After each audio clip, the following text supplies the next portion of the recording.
अब तक की 5 अहम खबरें।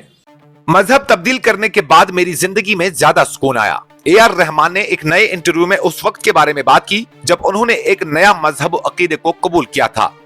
मशहूर मौसीकार ए.आर. रहमान ने एक हालिया इंटरव्यू में इस्लाम कबूल करने के बारे में बात की।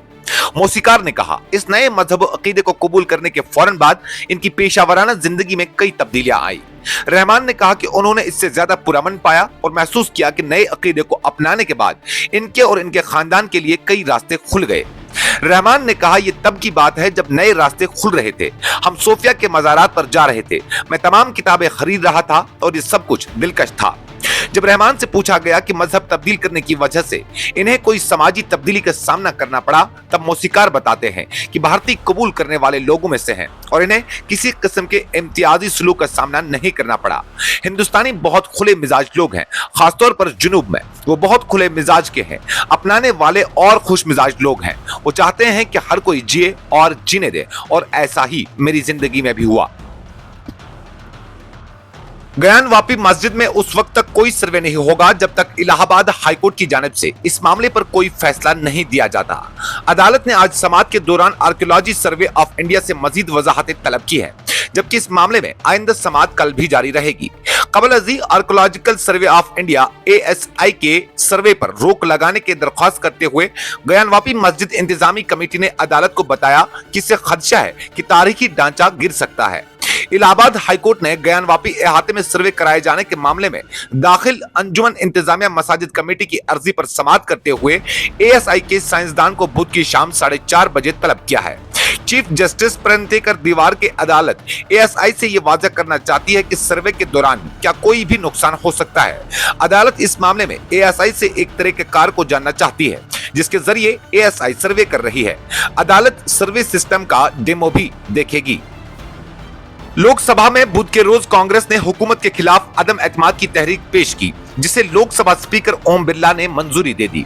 दोपहर 12 बजे लोकसभा की कार्रवाई दोबारा शुरू होने पर कांग्रेस के रुकन पार्लियामेंट गौरव गोगोई ने अदम एतमाद की तहरीक पेश की। वक्फा सिफर के दौरान जरूरी दस्तावेजात ऐवान की मेज पर रखे जाने के बाद मिस्टर बिरला ने अराकीन को बताया कि इन्हें मिस्टर गोगोई की तरफ से वज़रा की काउंसिल में अदम एतमाद की तहरीक मौसूल हुई है। वो इस तहरीक को मंजूरी फराहम करते हैं। लोकसभा स्पीकर ने कहा कि ऐवान के लीडरों से सलाह मशवरा के बाद वो तहरीक अदम एतमाद पर बहस के लिए वक्त का तयन करेंगे। मौजूदा लोकसभा में पहली बार अपोजिशन की तरफ से मोदी हुकूमत के खिलाफ तहरीक अदम एतमाद लाई गई है। मरकजी वजीर दिफा राजनाथ सिंह ने बुध को कहा कि भारत अपनी इज्जत और वकार को बरकरार रखने के लिए लाइन ऑफ कंट्रोल को अबूर करने के लिए तैयार है। सिंह ने शहरियों से कहा कि ऐसी सूरत हाल में फौजियों की हिमायत करने के लिए तैयार रहें। रूस यूक्रेन जंग की मिसाल देते हुए उन्होंने कहा कि ये जंग 1 साल से ज्यादा अरसे से जारी रही, क्योंकि आम शहरी इस जंग में बढ़ चढ़कर हिस्सा ले रहे हैं। राजनाथ सिंह 24वें करगिल विजय दिवस के मौके पर करगिल वार मेमोरियल में खिताब कर रहे थे। कबल अजी उन्होंने 1999 की करगिल जंग में अपनी जानें देने वाले फौजियों को खराज अकीदत पेश करने के लिए यादगार पर फूलों की चादर चढ़ाई। सिंह ने कहा कि करगिल जंग भारत पर मुसल्लत की गई थी। उन्होंने कहा कि पाकिस्तान ने हमारी पीठ में छुरा घोंपा था। जंग भारत पर मुसल्लत की गई थी।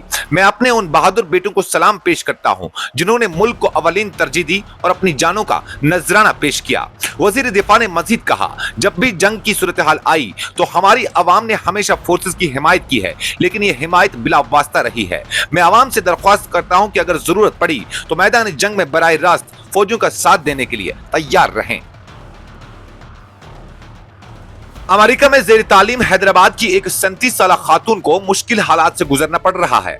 वो शिकागो में भूख और प्यास के आलम में जिंदगी गुजारने पर मजबूर हैं, जबकि खातून की वालिदा ने वजीर खारजा S जयशंकर को एक खत लिखकर बेटे की बहिफाजत हिंदुस्तान वापसी के लिए इकदाम करने का मुतालबा किया। मजलिस बचाओ तहरीक के अमजदुल्ला खान खालिद और BRS रहनुमा खलीलुर रहमान ने इस सिलसिला में एक ट्वीट शेयर किया।